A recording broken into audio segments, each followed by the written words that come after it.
Hello guys, चलिए हम next chapter start करते हैं। गियर मशीन डिज़ाइन का ही चैप्टर है, ठीक है। गियर का डिज़ाइन कैसे करते हैं, उसके प्रीवियस ईयर्स में आए हुए क्वेश्चंस करते हैं, गेट में जो प्रीवियस ईयर्स में आए हुए हैं, ठीक है। तो ये तो मैं गियर के बारे में बता देता हूँ आपको। अब गियर क्या होता है कि हमको किसी एक शाफ्ट से दूसरी शाफ्ट में पावर ट्रांसमिट करनी है, ठीक है, पावर ट्रांसमिशन। अब आप देख रहे हो कि कोई एक शाफ्ट ऐसे रोटेट कर रही है तो दूसरी शाफ्ट को उसको पावर ट्रांसमिट करना है। मतलब जैसे आप साइकिल है, साइकिल का जहाँ पर आप पेंडल मारते हो तो वहाँ पर तो आपने पावर दे दी, ठीक है। जहाँ पर आपने पेंडल मारा वहाँ पावर दे दी, पर उसके जो आगे वाले पहिए को आपने क्या कर, मतलब जहाँ पेंडल मारा वहाँ पावर दे दी, पर पहिया हमारा पीछे लगा हुआ है, तो वहाँ पर वो जो आपने पावर ट्रांसमिट की है या टॉर्क आपने दिया है वो उस पीछे वाले जो पीछे वाला पहिया उसको कैसे ट्रांसमिट होगी, है नहीं। अब साइकिल पे तो आप सेंटर में बैठो, पीछे को तो ऐसे उसको चला नहीं पाओगे ना। तो यही तो इसीलिए हम तो क्या करते हैं कि गियर का यूज करते हैं, तो उसमें या चेन ड्राइव का यूज करते हैं या पुली ड्राइव का यूज करते हैं। तो एक तरीके से हमें पावर ट्रांसमिट करने के लिए अब क्या होता है कि अब वो थोड़ी डिस्टेंस पर है। अब साइकिल में क्या है कि चेन है और वो चेन क्या होती है, थोड़ी डिस्टेंस पर है ना, तो उतने सारे हम गियर में क्या होता है कि कांटेक्ट से कांटेक्ट होता है। मतलब गियर में एक गियर से दूसरे गियर से कांटेक्ट होगा तभी उस गियर से पावर ट्रांसमिट होगी। पर चेन ड्राइव में क्या है, हम कि एक स्प्रॉकेट में चेन लगा देते हैं और फिर दूसरी और कुछ डिस्टेंस पे जाके दूसरे स्प्रॉकेट में चेन लगा देते हैं, तो वो जो जहाँ पर हमने पैडल मारा तो वो वहाँ से उस दूसरी स्प्रॉकेट पे पावर ट्रांसमिट कर देता है, ठीक है। तो ऐसे ही गियर में क्या होता है कि जो जिनकी लोग जो बहुत छोटे बिल्कुल करीब होते हैं, जैसे कि हम अगर उनमें कांटेक्ट है, अगर कांटेक्ट करने के लिए है, मतलब इतना लार्ज डिस्टेंस। अब पुली में क्या होता है, जो बेल्ट ड्राइव होती है, बेल्ट वाली, इसमें आप देखते होगे चक्की में। अब चक्की में क्या होगा, तो वो बेल्ट ड्राइव में बहुत लंबी डिस्टेंस में पावर ट्रांसमिट करना होता है, एक वहाँ पर है एक वहाँ पर है नहीं। तो उसके लिए हम बेल्ट ड्राइव लगाते हैं, तो बेल्ट लगाते हैं, तो एक वो बेल्ट क्या होती है, वो जो जहाँ से मोटर रोटेट की गई है वहाँ से ले वो दूसरी जहाँ पर पावर ट्रांसमिट करनी है वहाँ पर वो ट्रांसमिट करता है। अब चेन क्या है कि थोड़ी कम डिस्टेंस चल जाएगी, पुली ज़्यादा डिस्टेंस के लिए, पर गियर थोड़ा और कम डिस्टेंस। क्योंकि लिए अब हम कहोगे कि आप उसको गियर को क्यों यूज़ कर रहे हो, उसी को क्यों यूज़ नहीं कर रहे हो, क्योंकि होता है गियर से बहुत कम लॉस होता है, पावर लॉस कम जाता है। जैसे चेन ड्राइव में ज़्यादा पावर लॉस होगा, पुली में ज़्यादा पावर लॉस, यानी उसके काफ़ी वो है कि क्या कहते क्यों होता, क्यों यूज़ नहीं करते हैं, ठीक है। उसके बारे में बाद में जाएंगे हम। पर यह है कि अब जैसे बहुत छोटी बिल्कुल अगर बिल्कुल साइड बाय साइड अगर आपको ट्रांसमिट करना है पावर, तो गियर का यूज़ कर लेते हैं, ठीक है। तो ऐसे ही गियर क्या होता है, इसमें पावर लॉस के कम चांसेस होते हैं, ठीक है। और एक कॉम्पैक्ट है, कितने भी छोटे से छोटे ट्रांसफ़र कर सकते हो। कॉम्पैक्ट लोकेशन में भी फिक्स हो जाता है, ठीक है। जैसे घड़ी है, ठीक है। अब घड़ी में अभी अगर जो वॉच होती है ना, वॉच, उसमें भी गियर का यूज़ होता है। तो दो कितना कॉम्पैक्ट डिस्टेंस में भी, इसलिए हम गियर का यूज़ करते हैं जहाँ पर बहुत कॉम्पैक्ट हमको चाहिए होता है नहीं, कॉम्पैक्ट स्ट्रक्चर है और बहुत छोटी लोकेशन है, मतलब बहुत कम डिस्टेंस पर है, तो गियर का यूज़ करते हैं पावर ट्रांसमिट के लिए, ठीक है। तो ऐसे गियर ट्रेन होता है, इसमें लिखा है गियर ट्रेन। अब गियर ट्रेन में क्या होता है कि अगर आपको कुछ यहाँ से छोटा लोकेशन पे यहाँ तक आपको पावर ट्रांसमिट करनी है, तो क्या होगा, तो इसके मिडिल में भी ना हम कुछ गियर लगा देते हैं, जिससे ये इसको पावर ट्रांसमिट करेगा, ये इसको, ठीक है। इन दोनों का रोल कभी कैलकुलेशन में नहीं आता है। मतलब ये केवल एक इंटरमीडिएट गियर है जो मेनली फंक्शन फर्स्ट और लास्ट वाले का होता है। जब भी आप कैलकुलेशन में जब निकालोगे भी ना, तो केवल फर्स्ट और लास्ट वाले का ही कैलकुलेशन में जिक्र होएगा। इन दोनों का जो बीच में इंटरमीडिएट गियर लगे हुए हैं, इनका कोई यूज ही नहीं होगा। तो ये इसलिए इनको गियर ट्रेन कहते हैं। गियर ट्रेन मतलब, अब ट्रेन में आप देखते होगे बहुत लंबी चौड़ी होती है, तो गियर ट्रेन एक नाम दे दिया, गियर ट्रेन, ठीक है। तो इसमें इस क्वेश्चन में है कि efficiency in order to test the efficiency of reducer gear train, ठीक है। 1 kilowatt input was given at the input and. अब जैसे कोई मैं इनपुट एंड मतलब कि मैं ड्राइवर मान लेता हूँ जिस जिस गियर को हम मोटर से रोटेट करवा रहे हैं, जिसको पावर दे रहे हैं, वो हमारा ड्राइवर हो गया। ठीक है,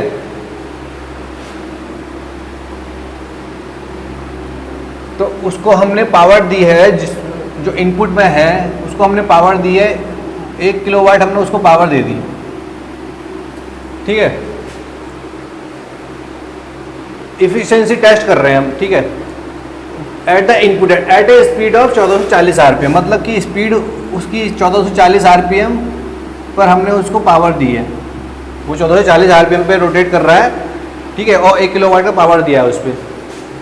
और एट द आउटपुट एंड जो टॉर्क आ रहा है, मतलब आउटपुट एंड पर जो ये गियर दूसरे गियर को रोटेट पावर ट्रांसमिट कर रहा है, उस पर जो टॉर्क आ रहा है वो आ रहा है 56.36 mm में करता हूँ, न्यूटन mm मीटर में दे रखा है। If the ratio of speed reduction in this unit, ठीक है, मतलब कि जो स्पीड रिडक्शन मतलब 10:1, मतलब कि स्पीड रिडक्स कर दे रहा है। मतलब कि आपको मैं बताता हूँ कि उसने अगर वो यहाँ पर 10 की स्पीड से रोटेट कर रहा है, 10 की स्पीड से उसकी स्पीड है, तो यहाँ केवल 1 की स्पीड उसको मिलेगी। ठीक है, मतलब ऐसा सिस्टम बनाया गया है, ऐसा उसको बनाया गया है कि अगर यहाँ पर 10 की स्पीड से रोटेट कर रहा है तो यहाँ पर 1 की स्पीड से करेगा।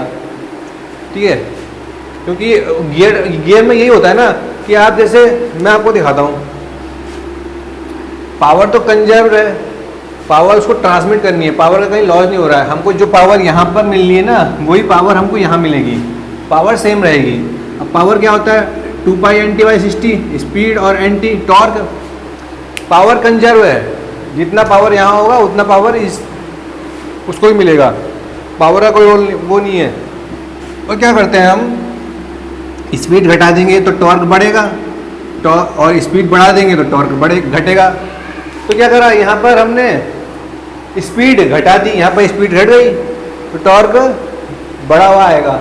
ठीक है, अगर आप यहाँ पर जब टॉर्क निकालोगे ना तो टॉर्क घटा हुआ आएगा। अब देखो मैं निकालता हूँ कितना आएगा, पावर क्या है 1 किलोवाट, 2π स्पीड कितनी है 1440 RPM, 2πn torque T1 divided by 60।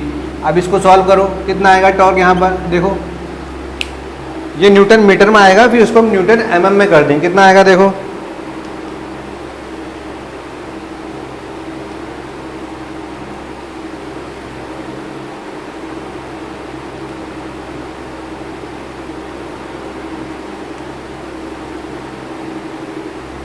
कितना है 6.631 इंटू 10⁻³ न्यूटन mm।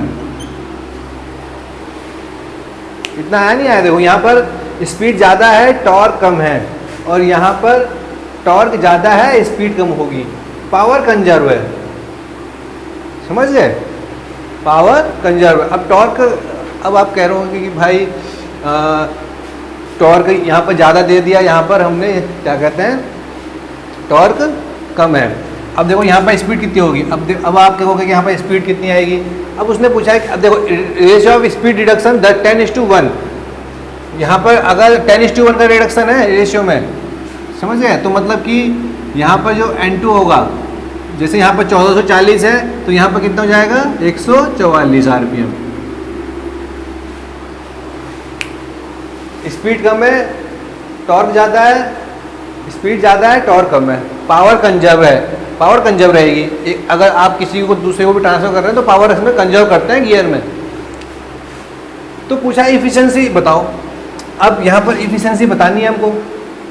अब यहाँ पर पावर निकालो, यहाँ पर पावर कितनी आएगी, अब देखो है नहीं,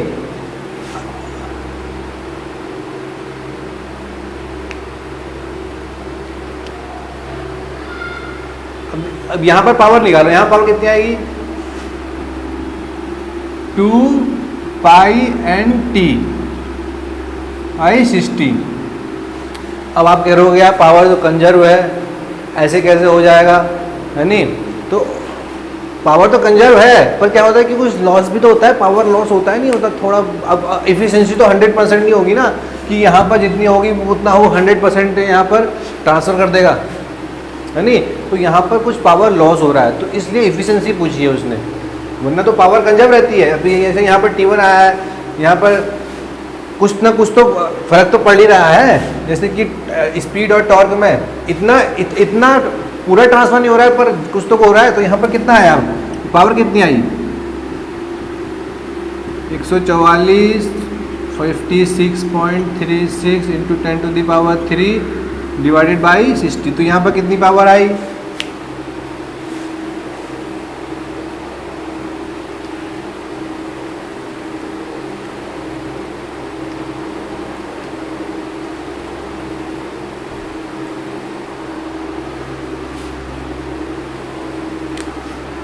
यहाँ पे आई 849.88 किलो वाट, ये वाट आई, ठीक है।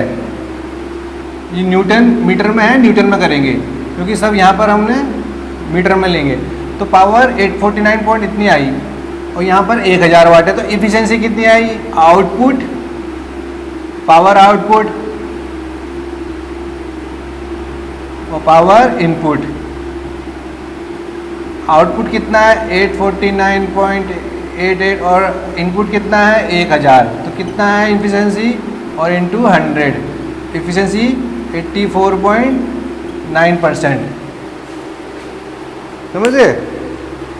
तो इसका मतलब ये हुआ कि जो ये पावर है ये अपने 1000 वाट का केवल 85% ही आउट पावर ट्रांसमिट कर पा रहा है, 100% नहीं कर पा रहा है। पर हमारा जो मेन, जब डिजाइन करते हैं तो हम मान के हमें 100%, अब आप तो समझ रहे हो ना कि 100% कोई भी संसार में मतलब काम नहीं हो सकता, किसी ने कुछ ना कुछ लॉस रहता ही है। तो उसी वजह से इसमें भी लॉस है। पर हम ये चीज़ होती है कि हमेशा पावर कंजर्व रहती है। अगर आप पावर कंजर्व रहेगी, अगर आप इस इनपुट से आउटपुट में अगर पावर ट्रांसमिट करोगे तो पावर कंजर्व रहेगी। पर कुछ ना कुछ लॉस होते हैं तो उसकी वजह से टोटल पावर जो है कंजर्व नहीं हो पाती, वो लॉस में चली जाती है। पावर तो कंजर्व रहती है पर वो लॉस में चली जाती है। अब ये हो ना, power input equal to power output plus कुछ लॉसेज, कंजर्व रहेगी पर वो लॉस में रहेगी, ट्रांसमिट नहीं हो पाएगी। तो यहाँ से 84.9% इफिशिएंसी आ गई, समझे।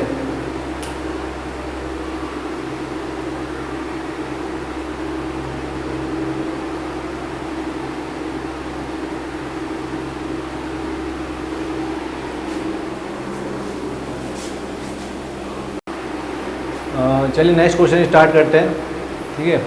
इस क्वेश्चन में कह रहा है कि the minimum number of teeth on the pinion to operate without interference in standard full height involute teeth gear mechanism with 20 degree pressure angle. तो हमको मिनिमम नंबर ऑफ टीथ निकालना है इन पिनियन में, ठीक है। टी मिनिमम निकालना है without in standard full height involute teeth gear है विद 20 डिग्री प्रेशर एंगल, ये निकालना है हमको। और हमको केवल 20 डिग्री प्रेशर एंगल दिया हुआ है, ठीक है। इसका फॉर्मूला आता है teeth on the pinion to operate without interference. अब यहाँ पर हमको गियर रेशियो नहीं दे रखा है, जी नहीं दे रखा है। गियर रेशियो जो होता है टी मिनी कैपिटल टी और स्मॉल टी, ठीक है, ये गियर रेशियो होता है जो हमको दिया नहीं है। तो हम ये मान के चलते हैं कि ये रैक एंड पिनियन अरेंजमेंट है, क्योंकि रैक और पिनियन अरेंजमेंट में गियर रेशियो का नहीं आता है फॉर्मूला जब टी मिनिमम का फॉर्मूला देता है। तो टी मिनिमम का जो फॉर्मूला होता है गियर रैक एंड पिनियन, ठीक है। जैसे दो गियर होते हैं तो उसमें एक रैक होता है, एक पिनियन होता है, ठीक है। तो उसमें जो फॉर्मूला आता है वो T A divided by sine square phi, ठीक है। तो ये जो ए होता है ये एडेंडम होता है, ठीक है। तो यहाँ पर तो दे रखा है ना standard full height involute teeth gear, standard full height involute teeth gear दे रखा है। तो इसमें जो स्टैंडर्ड जो एडेंडम होता है ना, स्टैंडर्ड एडेंडम वो 1 होता है।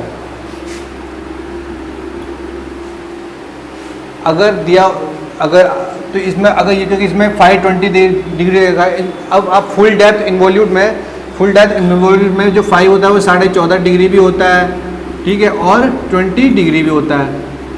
फुल डेप्थ दो टाइप के होते हैं, फुल डेप्थ इन्वॉल्यूट, एक होता है स्टब टूथ कहते हैं। इसमें जो उसका एडेंडम होता है ना, एडेंडम उसको ऊपर से काट देते हैं, एडेंडम उसका कम कर देते हैं, डिक्रीज कर देते हैं। इसमें फुल डेप्थ है, इसमें पूरा एडेंडम है। और स्टब टूथ में क्या होता है कि एडेंडम कम होता है, ठीक है, इसमें पूरा है।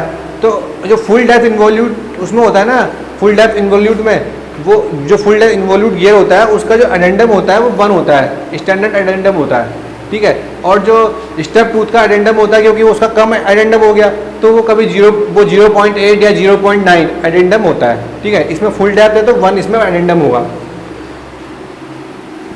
तो ए की वैल्यू 1 हो गई और साइन 20 डिग्री है प्रेशर एंगल, ठीक है, स्क्वायर। तो ये कितना आ गया,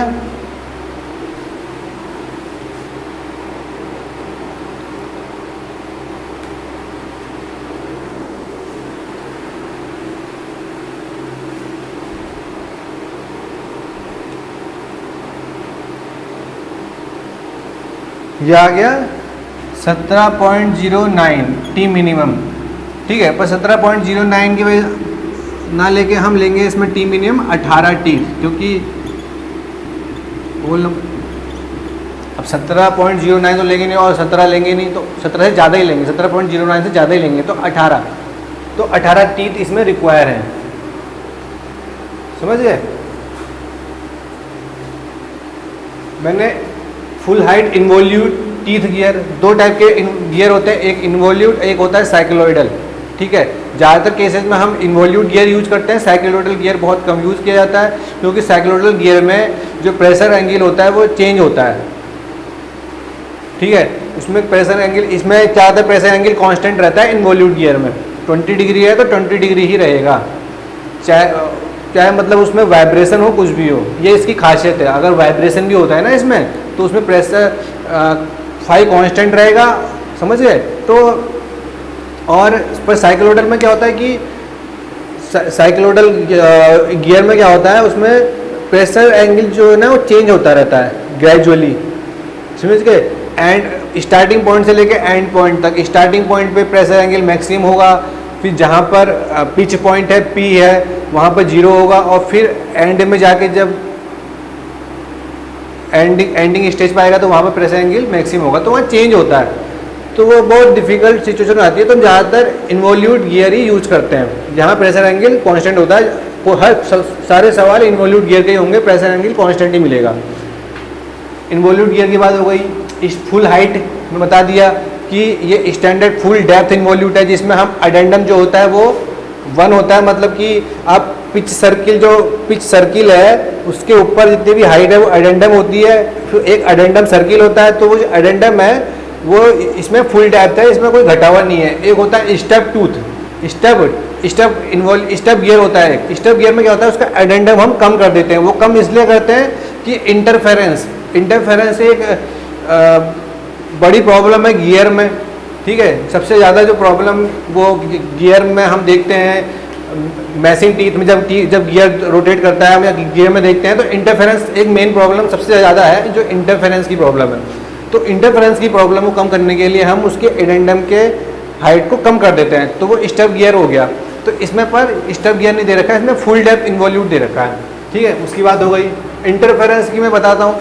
तो क्या होता है कि जब दो गियर आपस में कांटेक्ट में आते हैं, तो जो जब पिनियन क्या होता है, एक गियर दूसरे गियर के कांटेक्ट में आएगा, तो वो क्या होता है कि दोनों की प्रोफाइल सेम होती है। मतलब हम गियर ऐसे बनाते हैं जिससे कि सारे गियर, जितने भी गियर हैं, कोई सा भी गियर किसी भी गियर से मैच कर क्योंकि एक स्टैंडर्ड होता है उसका कि इन्वॉल्यूट गियर बनेगा। अब आप बाजार में जाओगे, हर जगह मतलब इन्वॉल्यूट गियर बनेगा, और वो गियर दूसरे गियर से आराम से कांटेक्ट में आके सर्विस में आ जाएगा। तो वो बनाते ही ऐसे हैं। तो क्या होता है कि जो गियर का जो बेस होता है, जहाँ से टीथ जो है वो ये क्या कहते हैं, जैसे ये सर्किल है और यहाँ से एक टीथ टीथ बनाया, कहाँ बनाया ये। तो क्या होता है कि ये जो बेस है ना, ये जहाँ से ये टीथ कनेक्ट है, समझे, मैंने कहा बेस सर्किल, बेस एक होता है, ये तो देखो ये यहां से कनेक्ट है, ये गियर हो गया, पर एक ये बेस सर्किल होता है, ये बेस सर्किल है।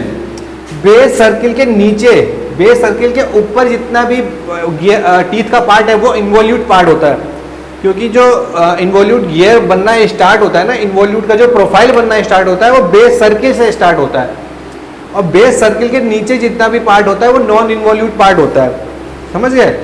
सारे गियरों में जो इन्वॉल्यूट गियर जितने भी हैं उन सब में क्या होता है, बेस सर्किल से, बताया ना, एक बेस सर्किल होता है, उसके ऊपर पिच सर्किल होता है, फिर अडेंडम सर्किल होता है। तो बेस सर्किल से ही जो टीथ का प्रोफाइल है वो इन्वॉल्यूट होता है, बेस सर्किल से नीचे जितने भी जो थोड़ा बहुत टीथ का प्रोफाइल है वो नॉन इन्वॉल्यूट होता है।